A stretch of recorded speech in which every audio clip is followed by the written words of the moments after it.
All right, shalom, shalom. First and foremost, if I can start by saying, call on La Yahweh, Bahashem, Yahushai, Bahashem, Chakodash, which give all praise to the Heavenly Father, in the name of the Son, the Word, only cause God, Jesus Christ. I also want to give double honor to the elders and apostles of the great millstone, rule well, teach me His truth. The Lord say shalom to the hopeful elect, or the eye came from His word, truth, and sincerity. And Lord willing to be edifying lesson, man. I want to just basically speak upon the current condition of the nation Israel versus the other heathen nations, man. All right, because really right now it's very evident they're above us. You know, they have more power than us. You know, they're we go to pursuant to the curses of Deuteronomy 28 chapter. You know, the nation Israel is currently the tail, man. All right, no longer the head. You know, that's the rightful position that we're going to end up in.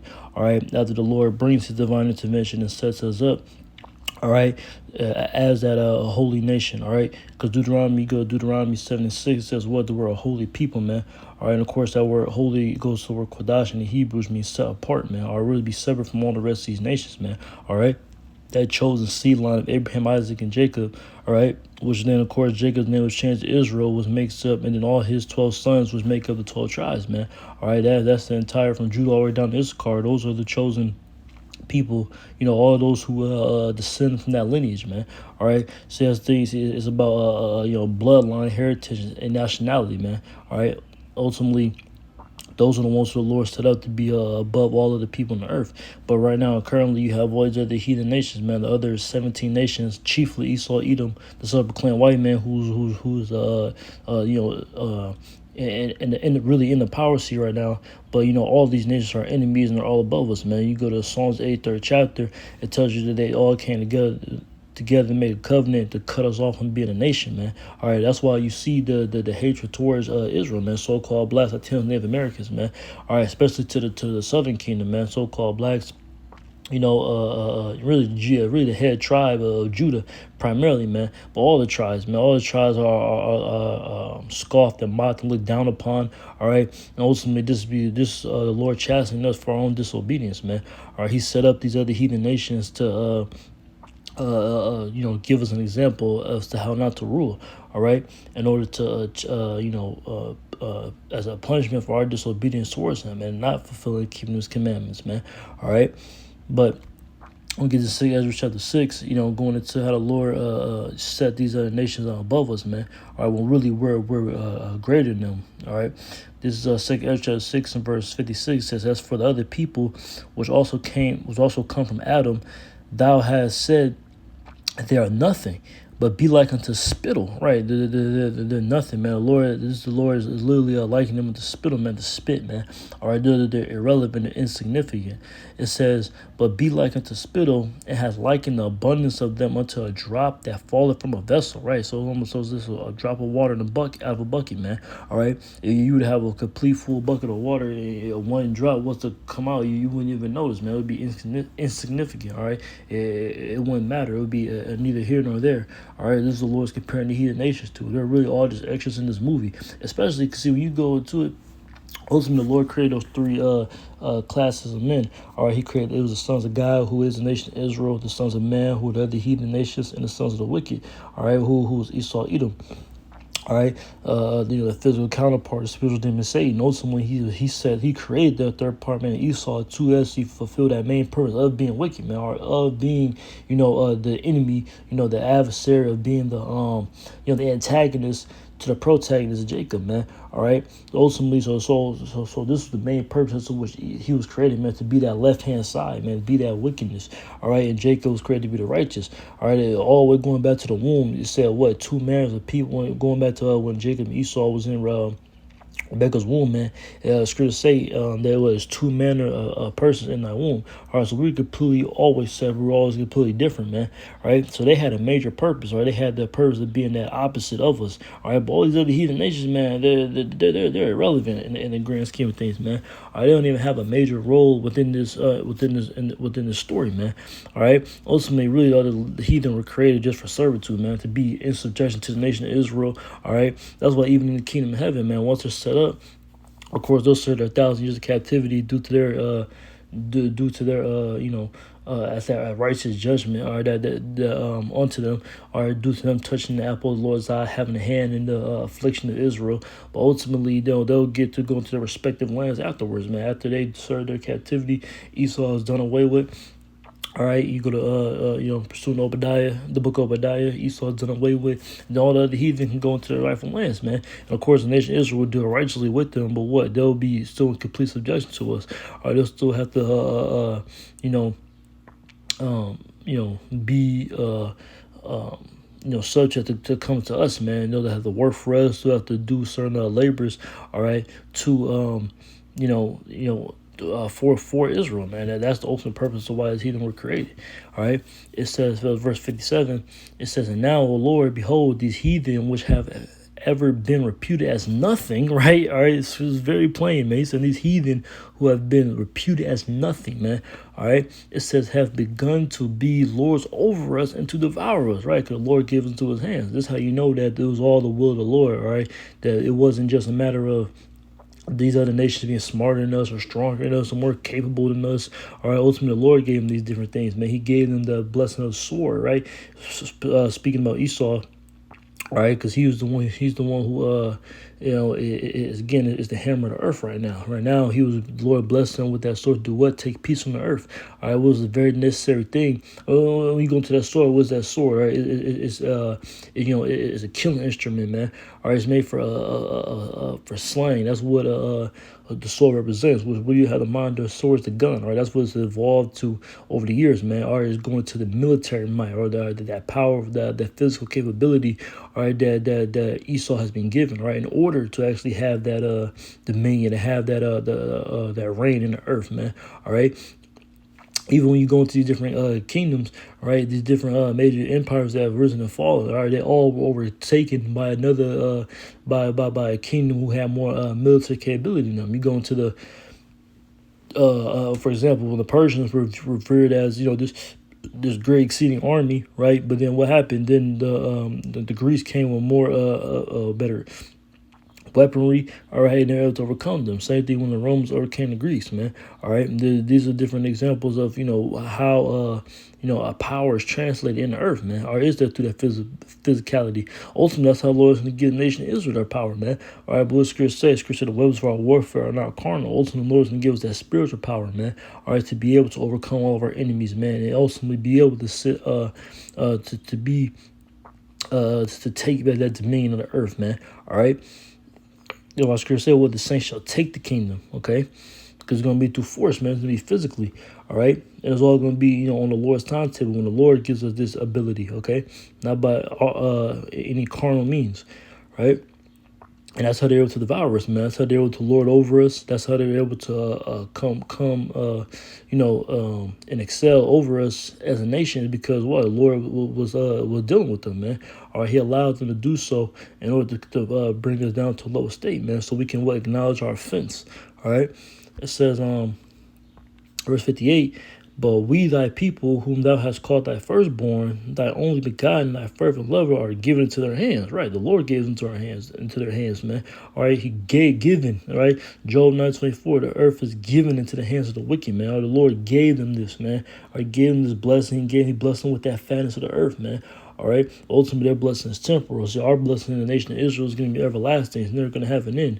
All right. This is a little season that Scripture refers to. This is really a short amount of time in the grand scheme of things. All right. Because ultimately, you compare all of history, all right, to the kingdom of heaven, it's minute, man. All right. Ultimately, that's a very small time period. All right, it's a very small time frame as to which we were in these heathens' hands. All right, ultimately they're going to be subject to us forever, man, for and ever and ever, or eternity. All right, it says verse 59, "If the world now be made for our sakes, why do we not possess an inheritance with the world?" Right, if the world was made for us, why don't we have anything, man? Well, the answer is simple. It's because we transgress, man. The Lord is punishing us, man. All right, he's scripture say what? That it's good that I should be afflicted, so that I might learn thy statutes, man. All right, the Lord's afflicting us right now, putting us through this current condition So we can learn the importance of keeping his commandments, all right? Not only for the punishment for breaking them, all right, but ultimately for we're getting a front row seat, so to speak, of exactly how not to rule, how not to how things are not supposed to go. Our Lord is literally allowing wickedness to exceedingly pollute the whole earth, all right, by the hands of a wicked man. He literally set the basis of man in power, man, as the head. He literally put the complete adversary of good, righteousness as the ruler of the earth, man, so we can see what happens. We can see the importance of keeping those laws, statutes, commandments, and why they were created. All right, they were created to be profitable, expedient, all right, and beneficial towards us, man, not to hinder us, not to burden us, not to try to take something from us. No, but so life as a whole can prosper, man. All right, the waters, the plants, the animals, and of course people, man. All right, this is all the purpose of it. It all goes hand in hand. All right.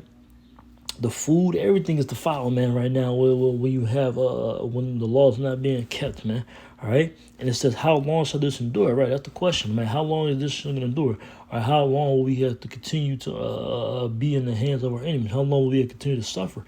All right, how long will we have to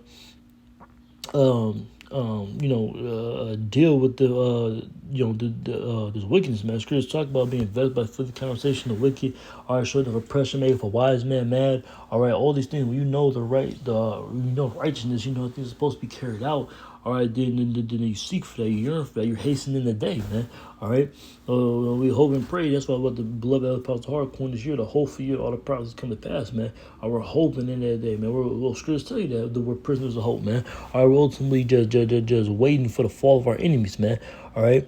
You could say happy is he who sees the fall of his enemies, roughly paraphrased. So ultimately, man, us being able to actually see these things come to pass, man. Ultimately getting to see our enemies go in captivity and we get that justice, man. All right, that over them. That's gonna be that's a beautiful thing, man. All right, and to see things go back to how Lord was intended to be, to see everything work in complete harmony, man, as the Lord created it to. All right. And when you go into this word endure, it goes into what? It goes into patience, man. It goes into suffering. All right. These are all the things that we have to do. It's not going to be a light thing. All right.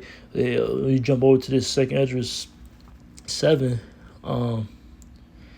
it goes into that condition of the battle. Let's see. What's what I want?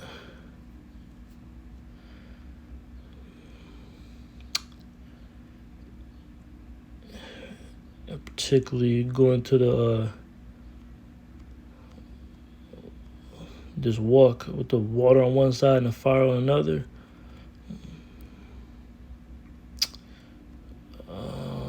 Where's that point at? I know it was in the 7th chapter.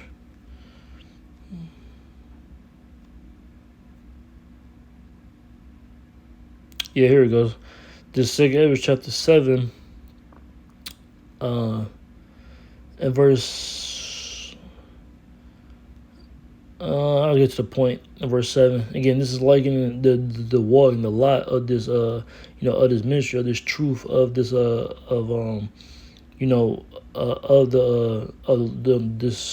this salvation, man, or this path, all right, to enter the path to receive it, all right, and then liken it unto a dangerous walk. It's about to get into it. This second Esdras chapter 7 verse 7, it says the entrance thereof is narrow and is set in a dangerous place to fall, like as if there were a fire on the right hand and on the left a deep water. Right, see, because that's what it is, man. All the different temptations, all the different lusts, all the different distractions and cares and fears of the world, man. All the wickedness, Esau, his deception, his witchcraft, all right, ultimately the great wrath, he's getting ready to come down with. All these things will keep likening to that water and fire on each side of you, man. And yeah, you're trying to keep this narrow path and trying to keep on that straight and narrow, on that path of good, all right, to keep the laws to the best of your ability, to keep those ordinances, man, to keep, all right, to walk in the way pleasing to the Heavenly Father, man. All right, just trying to keep on that straight and narrow path, all right. Which what was that? Matthew, I believe that's Matthew 7th chapter as well, when it speaks about narrow is the way to lead to salvation, but broad is the way to lead to destruction. Roughly paraphrasing, man. All right, and so ultimately it's about that narrow path, man, walking it working out your own salvation with fear and trembling, man. I understand there's only be a remnant that's going to take heed to this, man. All right, only a few are going to walk that narrow path. Only a few that's going to be able to receive these things written, man. All right, so it's for you to hold on to them, hold fast, and pray to you. How about Shem Yahshua? He'll give you the patience and the faith to be to endure these different things, man. All right, to endure all of our enemies being over us, being viewed as better than us. Ultimately, we're the chosen people of the Lord. Them taking our heritage, taking our nationality, proclaiming to be us, man. All right, these are the things that we currently have to deal with. All right, I want to get that. Let me just close after this. I just want to get this Psalms 119 I quoted earlier. This is Psalms 119 and verse 71. It says, "It is good for me that I have been afflicted, that I might learn thy statutes," man. Right, that's ultimately the whole point of all of this, man. The whole point of this is to get is to learn the ways of Yahweh Shem Shah, to learn that balance of to understand that good and evil, and the importance of the good and the importance of the way that the Lord commanded us to do, man. All right, which is what the whole duty, man, to fear the Most High and keep His commandments. All right.